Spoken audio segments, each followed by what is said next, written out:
할렐루야. 반갑습니다. 우리 영산 동북교회에 오신 것을 진심으로 환영하고 축복합니다. 작년 하나님의 은혜 가운데 잘 지내가시고 2025년도 새해가 시작되었습니다. 우리 교회 표어가 이 산지를 내게 주소서입니다. 믿음으로 우리가 기도하고 나아가면 영적인 고지를 점령하게 줄 믿습니다. 또 우리 영광 기록 히로비네이도 믿음으로 기도하시고 또 나아가면 올 한 해 동안 목표한 대로 다 이루어질 줄로 믿습니다.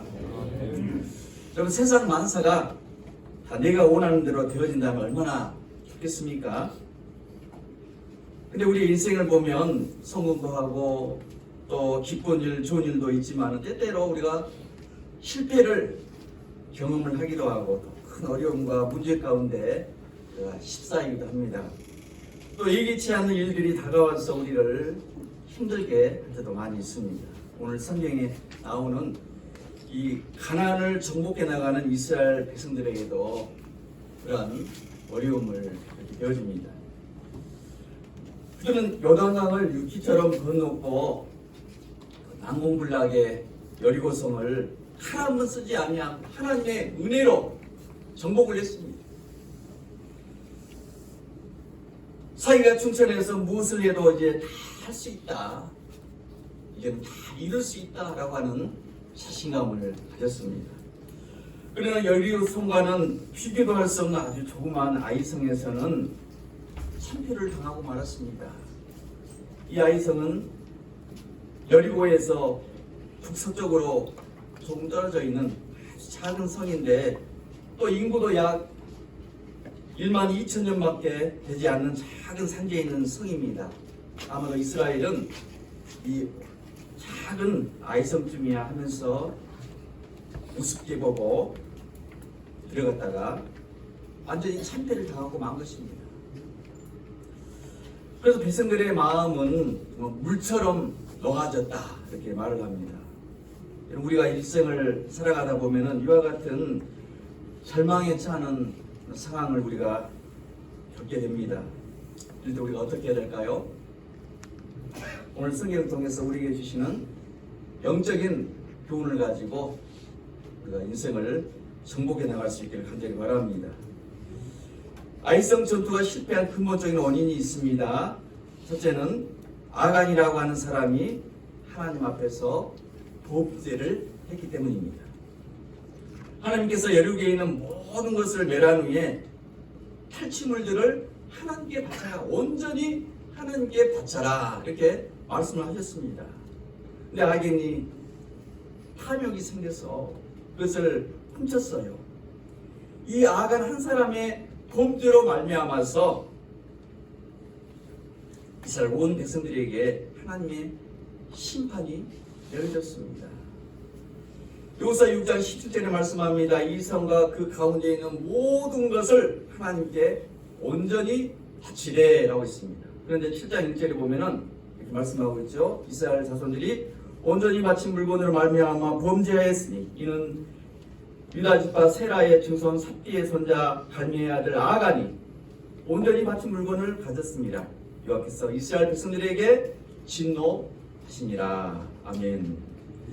이 아간이라고 하는 이 한 사람의 범죄로 말미암아서 하나님이 진노하셨고 이스라엘 백성 온 백성들이 어려움을 당하고 만 것입니다.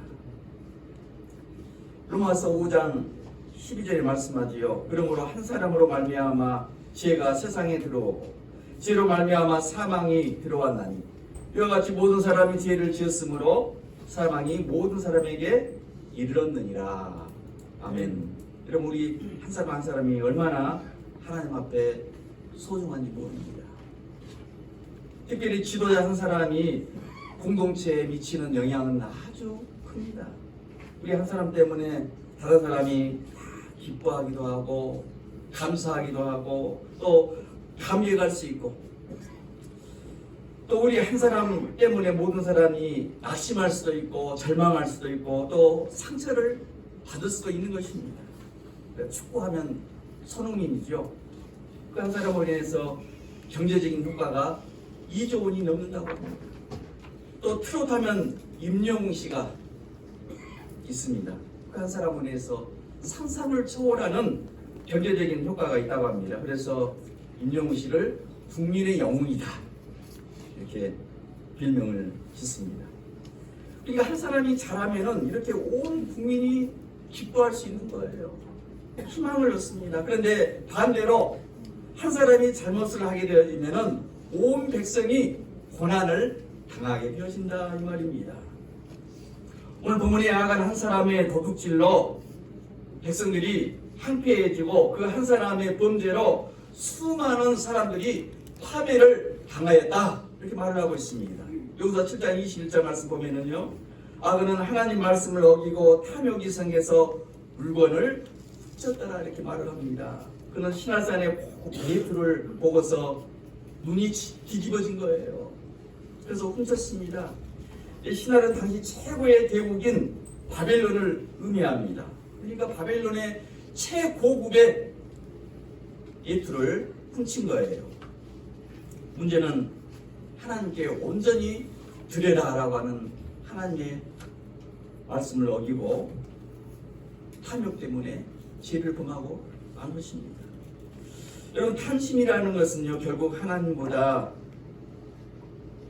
더 위에 있는 마음, 그래서 우상숭배다 이렇게 말을 합니다. 그래서 골로새서 3장 5절에 말씀합니다. 그러므로 땅에 있는 지체를 죽이라. 곧 음란과 부정과 사욕과 악한 정욕과 탐심이나, 탐심은 우상숭배이라 이렇게 말을 하고 있습니다. 하나님보다 더 사랑하는 것, 이것이 바로 탐심이에요. 그래서 물질을 하나님보다 더 사랑하면 그 물질을 사랑하는 그 탐심이 우상숭배가 된다는 것입니다. 또 명예를 더 사랑하게 되어지면 명예가 우상숭배가 되는 것이고, 또 세상의 인기를 더 사랑하게 되어지면 그 인기가 우상숭배가 되어진다 이 말입니다.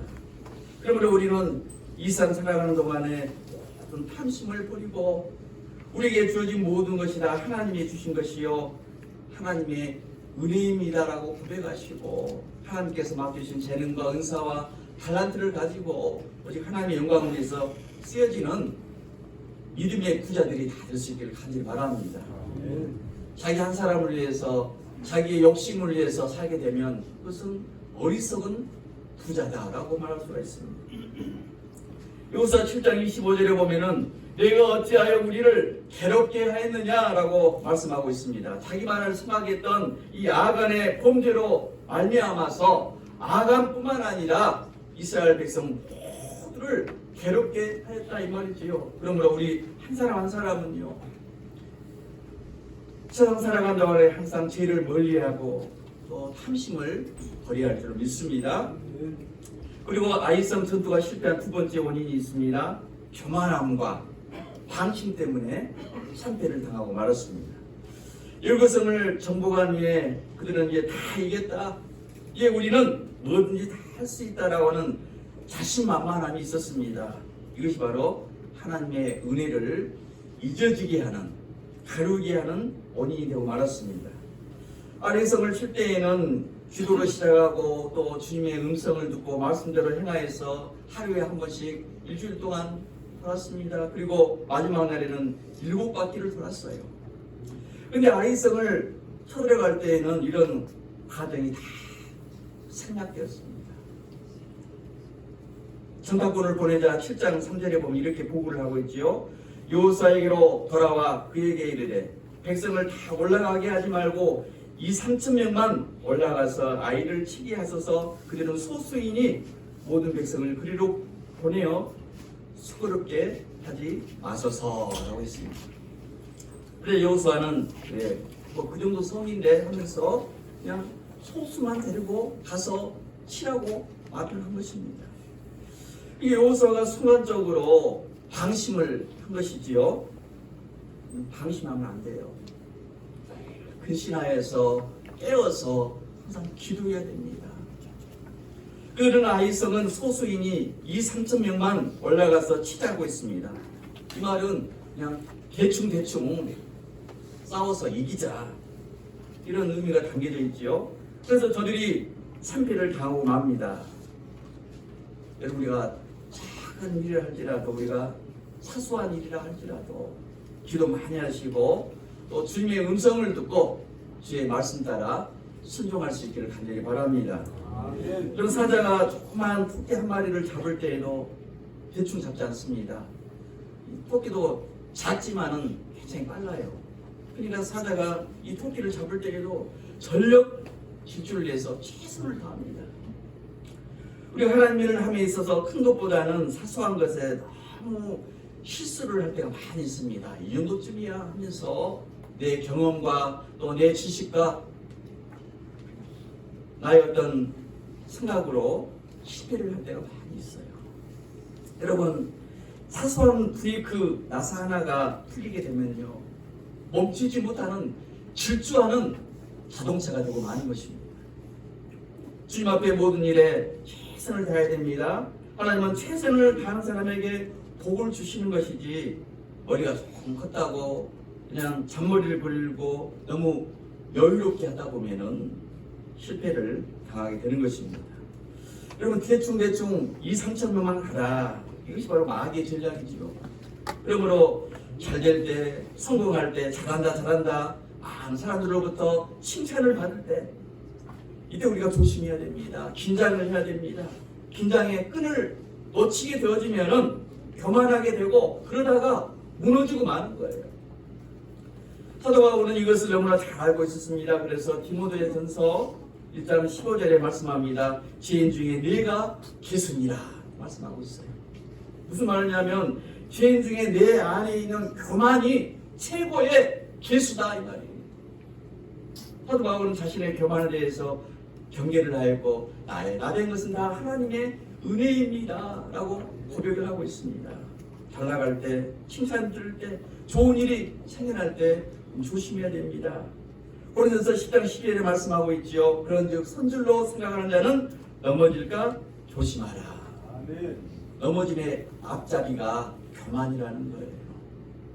그럼 여러분, 우리는 영적인 지도자들로서 무슨 일을 하든지를 영적으로 깨어 있어야 되고 교만하지 말아야 되고, 나는 아무것도 아닙니다, 나야 된 것은 다 하나님의 은혜입니다 라고 고백하시고 항상 감사하며 살아가는 여러분 되시기를 간절히 바랍니다.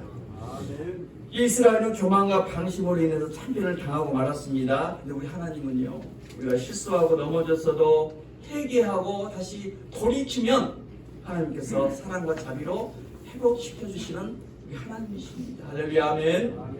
오늘 6절에 말씀하고 있어요. 요수아가 옷을 찢고 이스라엘 장로들과 함께 여호와의 궤 앞에서 땅에 엎드려 머리에 티끌을 뒤집어 쓰고 저물도록 있다가 이렇게 말씀합니다. 요수아는 깨닫게 됐어요. 주님, 내가 교만했습니다. 내가 방심했습니다. 제가 잘못했습니다. 하나님께 물어보지 아니하고 사람 말만 듣고 내가 그냥 가라고 명령했습니다. 다 제 탓입니다. 그래요.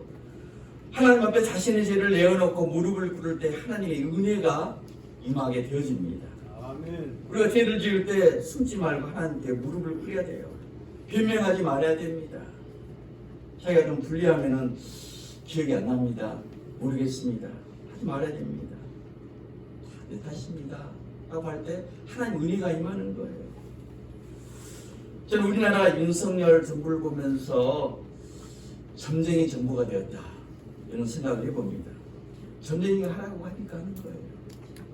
사실인지 모르겠지만 조선일보에 보니까 이 계엄령도 점쟁이가 시켜서 했다, 이런 말이 있어요. 그만큼 정의롭고 믿음직한 정부가 아니라 계속해서 미혹거리만 남겨놓는 정부가 되지 않았는가, 이렇게 생각을 해봅니다. 이 점쟁이의 특징이 뭐예요? 사주를 보고 그러다가 어떤 사람이 다 죽게 되어지면은 자기 탓이라고 하지 않습니다. 점쟁이들은요. 이것은 너의 탓이다, 너의 운명이 죽을 운명이다, 이렇게 말을 해요. 그러면서 자기는 사겠다고 숨어버리는 거예요. 이게 바로 점쟁이의 심보입니다. 여기서는 모두가 다 내 탓입니다, 모든 것이 다 내 탓입니다라고 인정했어요. 이것이 바로 지도자의 모습이에요. 그래야 하나님의 은혜가 임하게 되는 것입니다. 그때로부터 하나님께서 회복시켜 주시고 해결해 주시는 거예요. 보면 10절에 여호수아가 엎드려 회개하고 기도드릴 때 하나님께서 놀라운 회복의 말씀을 주시지요. 오늘 10절에 말씀합니다. 여호와께서 여호수아에게 이르시되 일어나라, 어찌하여 이렇게 엎드렸느냐라고 말씀합니다. 일어나라고 말씀합니다. 무슨 말입니까? 엎드려 눈물로 기도하면 우리 주님께서 일으켜 세워주신다는 거예요. 절망의 자리에서 있다 할지라도 엎드려 기도하면은 우리 주님께서 일으켜 세워주시고 회복시켜 주신다 이 말입니다. 그리고 말씀합니다. 13절에 너는 일어나서 백성을 거룩하게 하여 이르기를 너희는 내일을 위하여 스스로 거룩하게 하라. 아멘. 여기서 내일은 어떤 내일일까요? 승리와 기적과 축복의 내일입니다. 그렇습니다. 우리 모두가 회개하고 엎드리기만 하면 우리의 내일이 승리의 내일로, 축복의 내일로, 기적의 내일로, 은혜의 내일로 변화될 줄로 믿습니다. 죄는 문을 다 걸어 잠그고 승낙해서 해결되는 것이 아니에요. 죄는 내 탓이 아니라고 변명한다고 해서 해결되는 것이 아닙니다. 다시 만든 무화과 잎을 가지고 가리고 숨다게 해서 하나님이 모르시는 것이 아니다 이 말입니다. 주님 앞에 무릎을 꿇으면 예리한 내일이 밝아올 줄로 믿습니다. 승리와 축복의 내일이 밝아올 줄로 믿습니다. 여호수아 8장 1절에 말씀하고 있습니다. 여호와께서 여호수아에게 이르시되 두려워하지 말라, 놀라지 말라, 군사를 다 거느리고 일어나 아이로 올라가라. 보라 내가 아이 왕과 그 백성과 그 성읍과 그 땅을 다 내 손에 넘겨주었으니. 아멘. 하나님께서 여리고성뿐만 아니라 아이 성까지도 점령하게 하여 주신다 이렇게 말씀하고 있습니다. 할렐루야. 아멘. 따라합시다. 나 한 사람이 중요합니다. 내가 먼저 기도하겠습니다. 내가 먼저 섬기겠습니다. 내가 먼저 앞장서겠습니다. 할렐루야. 아멘. 그리고 어려움을 처할 때마다 핑계대지 마시고 먼저 하나님 앞에 기도해야 됩니다. 그리고 일어나라고 하시는 주님의 음성을 듣고서 축복의 내일, 승리의 내일을 향해서 믿음으로 전진해 나가는 영광 실업인의 회원들이 되시기를 주의 이름으로 간절히 축원드립니다. 기도하겠습니다. 사랑과 은혜가 충만하신 하나님 아버지, 한 사람의 범죄가 가정과 나라를 흔들어 놓았듯이 죄의 심각성을 깨달아 알게 하시고